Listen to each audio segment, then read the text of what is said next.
پھر رمضان المبارک کی جو آخری رات ہے نا، آخری رات ہے لیلۃ الجائزہ۔ حدیث پاک میں آتا ہے کہ پہلی رمضان سے آخری رمضان تک جتنے جہنمی جہنم سے بری ہوتے ہیں اتنے جہنمی اللہ رب العزت آخری رات میں جہنم سے بری فرماتے ہیں۔ یعنی پہلی سے لے کر 29 تک کا مجموعہ کر لیں، جتنے بنے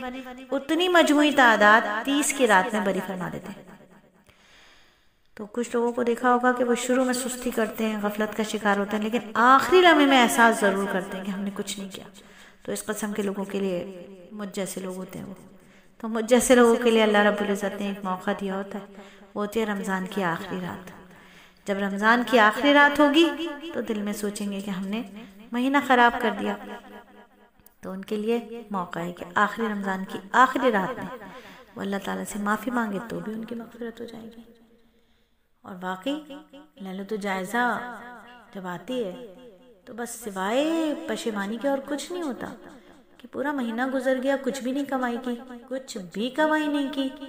مزدور کو مزدوری ملنے کا وقت آ گیا اور شاید ہم نے تو مزدوری بھی صحیح طریقے سے نہیں کی، لیکن وہ رحمان بہت بڑا ہے، وہ رحیم بہت قادر ہے، وہ کریم بہت دینے والا ہے، وہ پھر بھی دیتا ہے، وہ پھر بھی دیتا ہے۔ اور پھر اتنی تڑپ اس لیے بھی ہوتی ہے اس رات کو کہ معلوم نہیں اگلے سال یہ رمضان ملے گا یا نہیں ملے گا، ہم ہوں گے یا نہیں ہوں گے۔ تو ساتواں بہانہ کیا ہے کہ آخری شب جو ہے رمضان کی، اس میں اللہ رب العزت اتنے جہنم سے بری فرما رہے ہیں لوگوں کو، اتنا بری فرما رہے ہیں کہ پورے مہینے جتنے لوگوں کو بری کیا ہے جہنم سے، اس ایک رات میں اتنے بری فرما رہے ہیں اللہ رب العزت۔ تو وہ رحیم، وہ غفور تو معاف ہی کرنا چاہتا ہے، ہر صورت ہمیں معاف کرنا چاہتا ہے کوئی مانگنے والا کہ اسے وہ دے۔ چلیے تو پھر مانگتے ہیں نا۔ گھڑیاں تو یہ بھی بڑی حسین ہے، رات کا آخری پہر ہے، سحری کا وقت ہو چکا ہے، 4:08 ہو رہے ہیں، تو اللہ کی بارگاہ میں دعا کرتے ہیں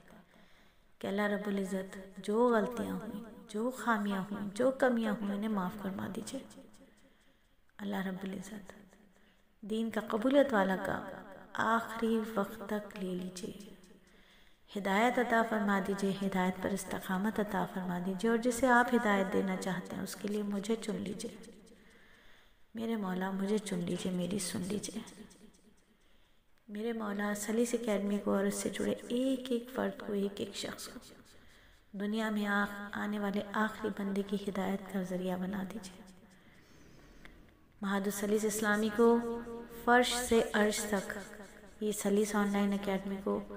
مشرق سے مغرب تک، شمال سے جنوب تک کی وسعت، برکت اور نور اور رحمت عطا فرما دیجئے، قبولیت عطا فرما دیجئے، آمین ثم آمین۔